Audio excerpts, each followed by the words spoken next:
It's time for garlic. In this bed, we're gonna put some garlic, and it's gonna be my first time. I've never done this before. I have no idea what I'm doing. All I know is that I wanna plant some garlic. So I'm gonna clean this bed, and then you're gonna watch me do it. I'm excited to try.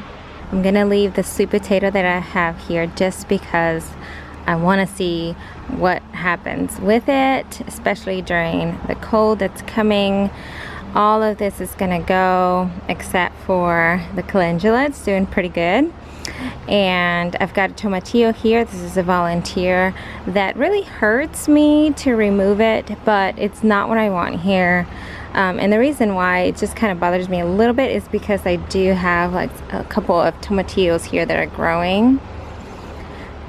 The celery is pretty retired already.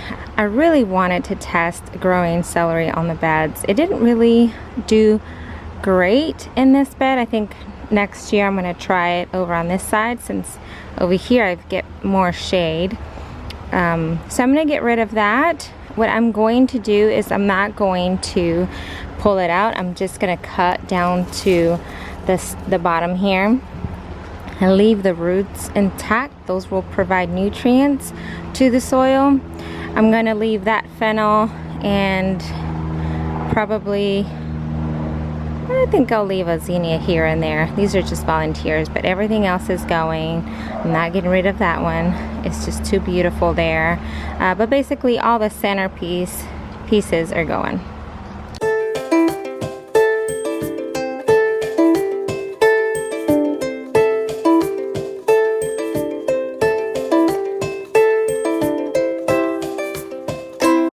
So we have a clean slate now. I have some organic compost from the local garden center that I go to. I picked up a bag so I can add some more compost on here. I'm also going to add some of this Espoma biotone starter. This works really well.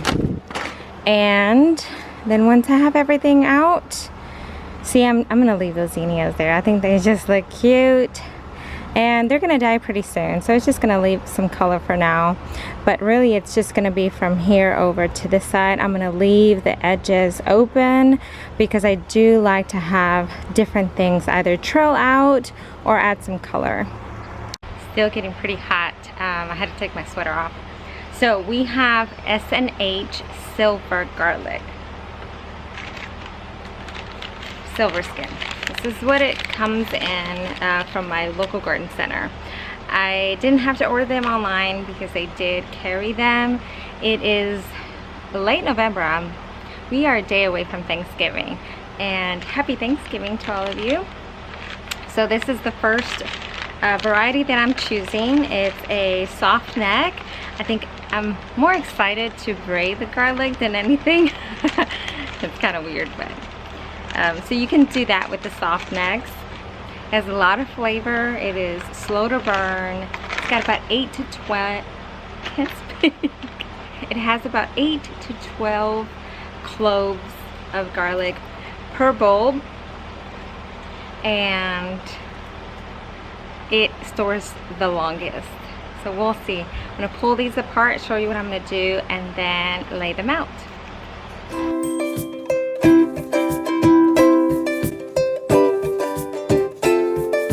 So what we're gonna do is just carefully pull them apart. You want the skin to stay on it. That's a protective shield. The reason why you want to put them in the fall is to give them enough time to grow pretty large. If you put them in the spring, it will grow, but it's not gonna grow as big as a bulb can get if you plant them in the fall. So I'm just going to go over and pull these apart.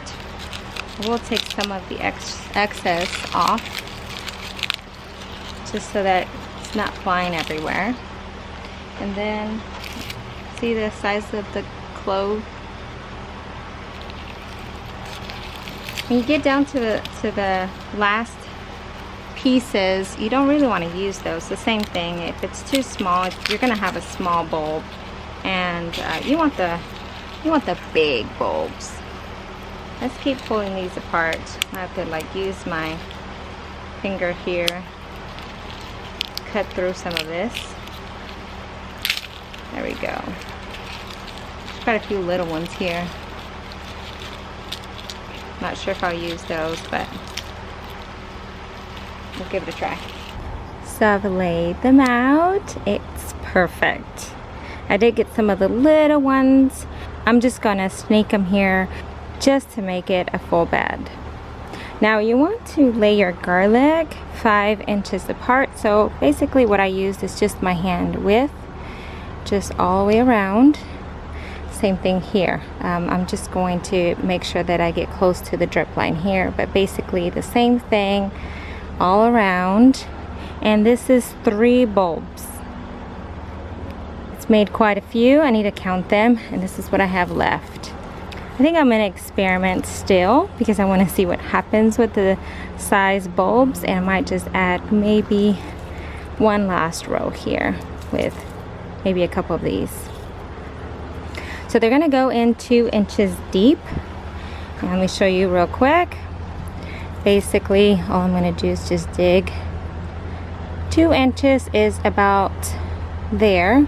Make sure that I can cover my finger there, and then this is the side that goes down, and the plant's gonna grow from here. So we're gonna go ahead and, I think I need to make a bigger hole. My finger's not as wide as this garlic. There we go. And that's it. Cover it up. So that's 1. I need to make sure I count that. Okay, it's gonna be 10 times 4. It's 40 cloves, which hopefully turns into 40 bulbs. And you see what I mean about the little one? Look at the size of this one compared to this one. Big difference. I'm gonna lay those there.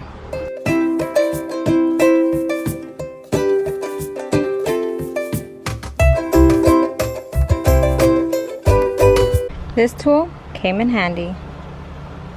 The last thing I'm gonna do is I'm just gonna lay a light layer of hay just so that the soil doesn't dry up too much at the top.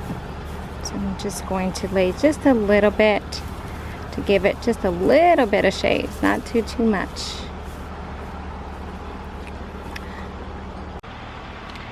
That's it. Very easy. I don't have to water them. I'll just leave them there. It's gonna rain. It's pretty sunny right now, but I have a whole week's of rain coming in, and I don't need to do the work. So yeah, that's it. I hope I encourage you to do it too. I know that the garlic might shoot up pretty soon, and it is frost tolerant. It actually does really well with low temperatures, so it is meant to be a fall sowing crop. That's it, guys. I hope you guys have a great Thanksgiving, and I'll see you in the next one. And don't forget, there's still time to get into the giveaway. Go to my last video and check out all the details, and good luck.